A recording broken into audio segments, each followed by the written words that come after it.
Good morning, Kasturians, and welcome to video 4 of chapter 1 of history, the French Revolution. In this video, we will see how France became a constitutional monarchy and later on how the monarchy was abolished and a republic, French Republic, was born. So let's start.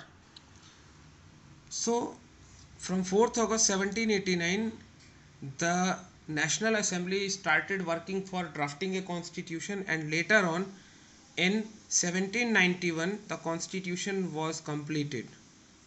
The main objective of the constitution was to limit the powers of the monarch and also to prevent the powers from getting concentrated into one hand.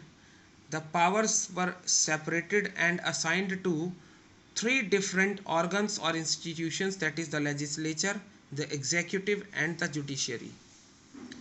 With this, the France, it became a constitutional monarchy. Now, what was the system of the National Assembly?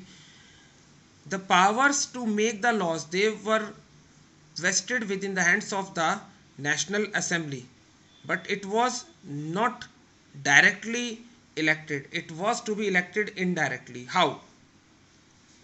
All the men, women and children who were below 25 years of age, first condition, and who were not paying any taxes, they were classified as passive citizens.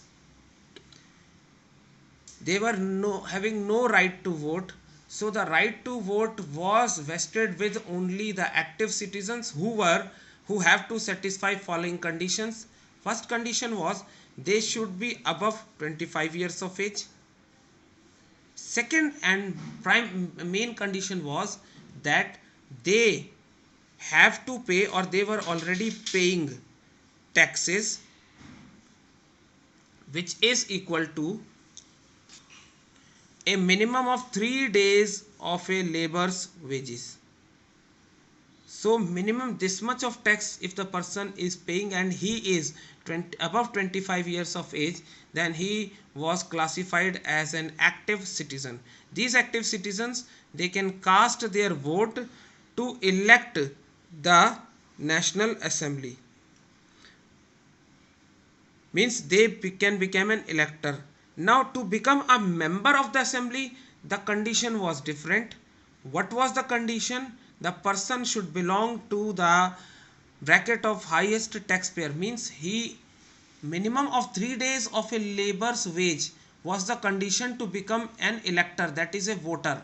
But to get elected, the condition was that he must be paying high tax. Now when you see, the National Assembly was having 745 members and the electors were having 50,000.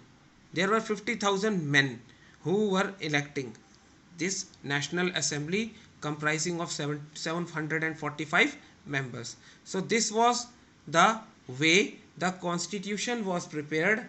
The monarchy, constitutional monarchy, was established, but still the universal suffrage, that is the right to vote, was not granted to the women. As you can see, they were only termed as passive citizens. Now what are the main other features of the constitution? The constitution, it had a declaration of the rights of men and citizen. Now as a man, what are the rights one can enjoy? He can enjoy the right to life, right to freedom of speech, right to freedom of opinion. Whatever his or her opinion is, he or she can express it.